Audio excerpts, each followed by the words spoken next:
While I would have used the word morals to indicate a universality of the whole thing,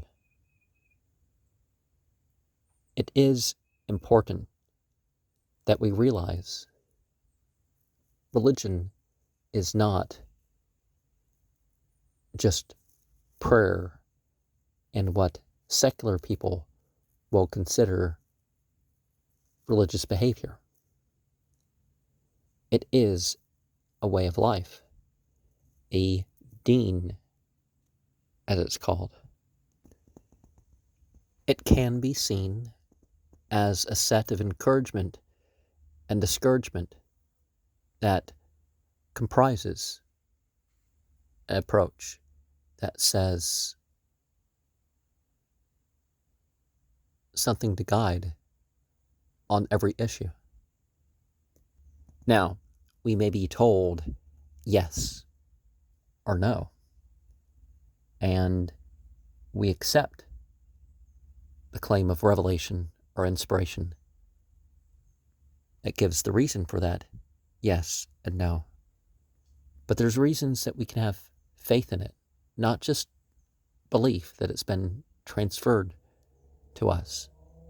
And one of the ways to engage people in developing in their conviction is to encourage them to try to figure out reasons why they might believe some things. You can break down encouragement and discouragement into attitudes. And even the things that we're abstaining from, the whole attitude of the matter is the idea of a kind regard for creation, to live an honest and useful life, to minimize harm or whatever your term for violations are,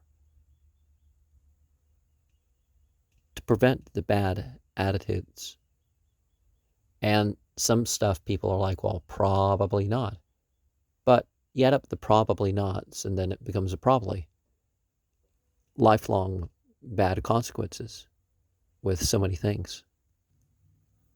We should focus on the good and work out a purification of ourselves. We're not supposed to dilute things and then say, well, it's been diluted enough. Whether that's one of the 5 substances that we don't have, except as required for actual survival. You know, the intoxicants, the pooled blood, you know, whether it's separate or, you know, in a piece of meat. The pig or meat-eating land animal. The thing killed cruelly, the carrion. By cruelly, you know, it's the broader sense. If it's killed in the name of God, then therefore all the other things are included about the humaneness of it. And there's other things that people are like, oh, well, it's only a little bit. So overall, it's like, no, you don't take part in a little bit. You can leave off the bank interest or whatever is wrong with your transaction. Be honest and moderate in your voice. Make conditions that you can follow. When proportions are part of things, measure out exactly. Figure out who is in need and give of your extra to them. Give the sort of thing that you would like to receive yourself. Most of all, when you give, not just in physical items of charity, you should give conscious of pleasing God. There are other kindnesses and courtesies to take part in, but Islam limits some of those. You know, a lot of the standing for other people and, oh, such and such, son of the best of us, and all this other praising platitudes that some people might expect. There is avoidance of some of that. Now, there may be force in some regard, like in courts, you may be threatened in regards to the person who expects people to stand for them. You know, because in Islamic courts, you don't stand for the judge when the judge shows up or gets up and leaves. Kindness starts at home, and the prayer will encourage all that is good and true, and it will discourage all that is evil and ignorant. If you notice that someone has less, be grateful. If you notice that someone does more of good deeds, aspire. Be content with needs fulfilled, with rights upheld. You don't need extra to be happy. Addressing wrong is the jihad that all can take part in. Now, we all don't physically force the wrong to change, but there's some part that we can all take part in. The greater jihad is the struggle to better oneself, to have control of oneself. We need to control ourselves regardless of the feelings that come across. There's talk about Jahiliyyah. It's not a pre-Islamic age. There's no such thing. Certainly for some of our lives, there could have been. But it's an ignorance of emotion. And we need to foster what will make forgiveness easier, what will make doing good deeds and good beliefs easier. Guard your gaze and yourself from suspicion, lest it result in false accusations or envy and behavior to that extent. And you probably live in a society where people might not even understand how, if you find out that somebody is married, then you totally back off. None of this, oh, you can be friends with the married person, and it's like, you can act friendly to anybody, but, you need to take extra care when you hear some stuff. So you respect, the marriages of others and all that. But of course, you're controlling your gaze in the first place. You're not all gawking at people all the time. And then it becomes a constant temptation just to have someone of the other gender around if you're just staring at them, right? And spying, well, that's limited to war. It's not really the business of the government to spy on the citizens. Now, if there's reports of crime, that's one thing, but, there's some allowances for that. But just them going around trying to find stuff, entrapment agents and all that other stuff, this is just not right for the government to do. Prosecuting attorneys, all sorts of stuff, no. And defense attorneys that kind of know their clients are guilty. It's like, if you know the client's guilty, you shouldn't be arguing on behalf. I mean, it is the job, it is the system, but it's, there's a better way.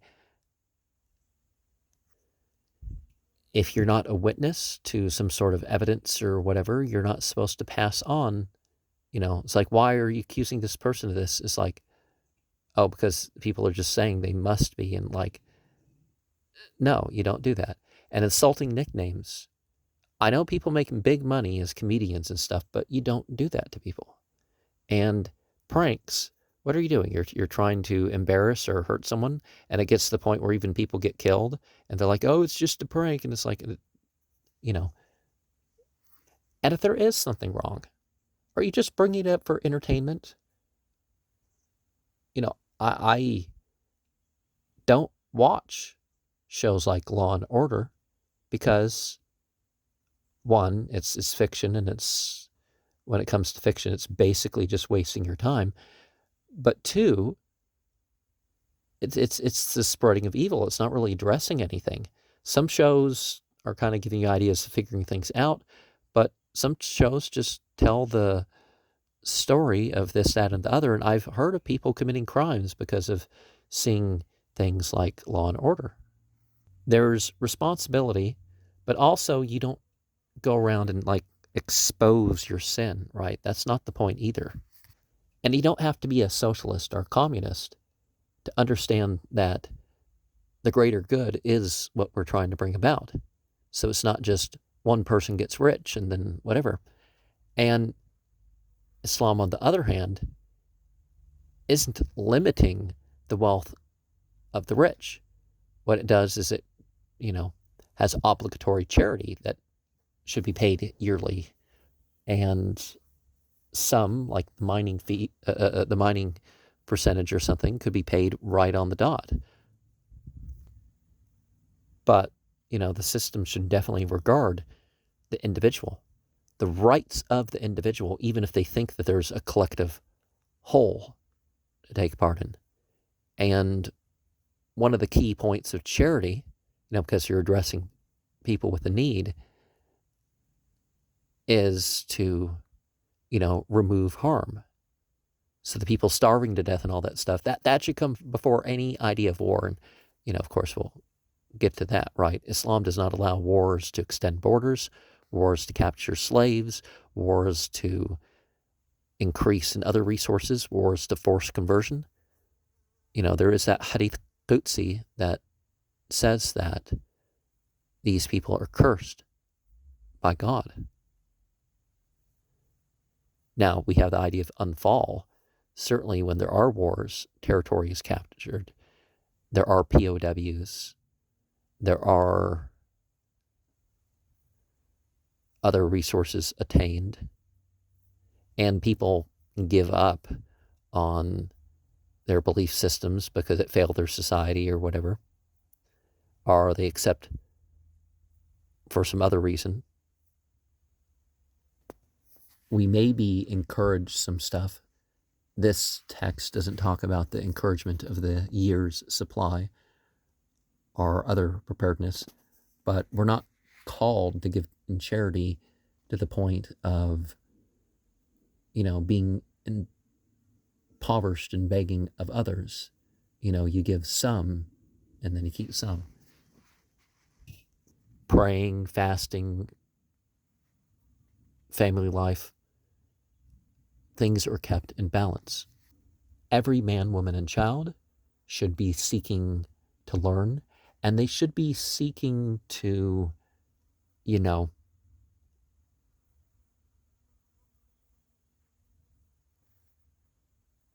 establish a system where the legacy of learning can go on.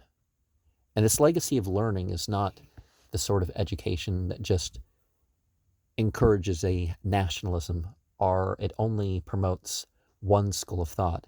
It should promote that people authentically do what's best for them in the religion, that they look into the sciences and stuff that will increase the faith of the community. And we should practice, what we know about.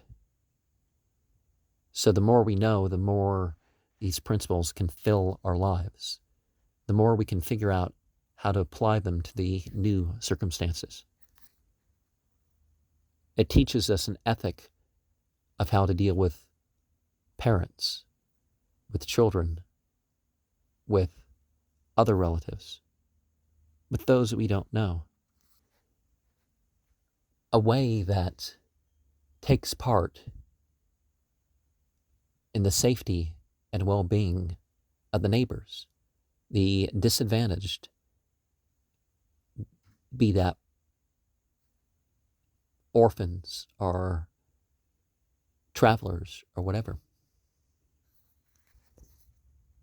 Islam forbids some common things, the intoxicants, which early on in interpretation included the things with notable levels of caffeine. You know, the teas that you can feel and the coffee. It took hundreds of years before those became acceptable in what is regarded as Islamic society. Before that, the people who encountered it knew that it was an upper and it was not allowed. And there were other things that were stronger drugs that stayed forbidden in people's ideas. And the tobacco, too, when the tobacco came in from the West, people knew it was wrong. And that smoking would mean that others were wronged by it. So the penalties ended up being more severe for a while. And now it's at the point where it's just disliked. And one of the things that I've encountered in Ramadan is that there are people that, well, not all smoke is intoxicating per se. And if you wipe the room with smoke in Ramadan, it's not impermissible. But because of the rulings on smoking, there are people that, you know, when it comes to the masjids in Ramadan, they will not allow that. Or it won't per se be not allowed, but someone will show up and it's like, oh, they'll throw a fit about how that's not allowed and we can't do that anymore. And, you know, that's perfectly fine. You don't want to, you know, that's not something that's worth causing an issue. Now, some people will put the smoke that at any time it becomes a health issue that, you know, you're just going about in a big old cloud of smoke like some of the temples and stuff of the disbelievers and some of the churches, that the place is just, you know, you're walking through the cloud of smoke. Now, it may be a nice smelling cloud of smoke, but, you know, it does become too much. Criminal punishment is not to be cruel. It's to put a stop to things. So it's not some secret thing where people get tortured or you're not sure if they're getting tortured, or people are hoping they're going to get tortured because of the crime they're in there for, and then they don't. They end up torturing someone else, or, you know, which is actually a lot more common than you think, is that people think, oh, because of their offense. It's like, no, because of their offense, they're more likely to hurt people that aren't in there for that sort of thing. And, you know, you have stuff like that. And you avoid debt, and it's better to do a so-called demeaning job. Like some people, woodwork. I understand some stuff, you know, plumbers and some of the people that work with chemicals have to deal with some smells, and, you know, there's stuff that, you know, on their hands or stuff afterwards, even to the point where it kind of may not be able to be really totally washed off to the point where you're still not having the impact of it, but still, work is work, and it's a whole lot more honorable than begging when you can work. And certainly in my country, there's been a rise since 2009. I think there's a drop right now, but there was a rise in terms of people, like, they're just so racist, they can't be around white people or whatever, and, well, but they can. But so they can't work. And it's like, well, if they're a danger to the white people, then, you know, there's other facilities for them. They're more fitting for the prisons than most of the people in the prisons, right? Are the people that are like, they're just so LGBT, they're just so proud of their identity that they can't be around people. And if people aren't constantly affirming them, they can't work. And it's like, no, you have to, regardless of what your personal life or what should be your personal life, again, because we're not saying that things are right because people desire them or whatever at all. I'm just saying that there's people claiming disability and stuff, and that's not even really a disability. I mean, if the autistic and retarded and even schizophrenic people can be put back to work, certainly the able-bodied people that just have their own personal belief system can be put back to work. Marriage and all that sort of stuff is more of a religious thing. There are some civil conditions, and you should have prenups or whatever to protect yourself from what the state may do that's contrary to religion. But marriage is central to Islam. So you need to really regard the type of person you're marrying. You're not just marrying somebody because they're hot or they're, they will help your status or they will better your financial situation. You shouldn't, just marry for that. And you should marry because people are real, certainly their families or something could testify that, whether they agree with their marriage or not, you're not picking somebody of a bad character, and you're being careful with the whole divorce thing. Unless there's wrong being done between the spouses, you just need to be really careful towards, things like getting divorced.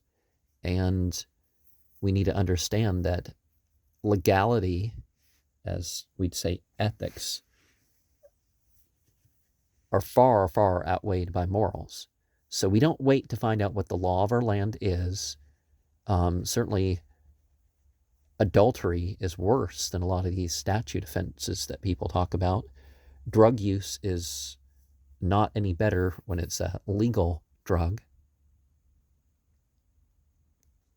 And we want to say peace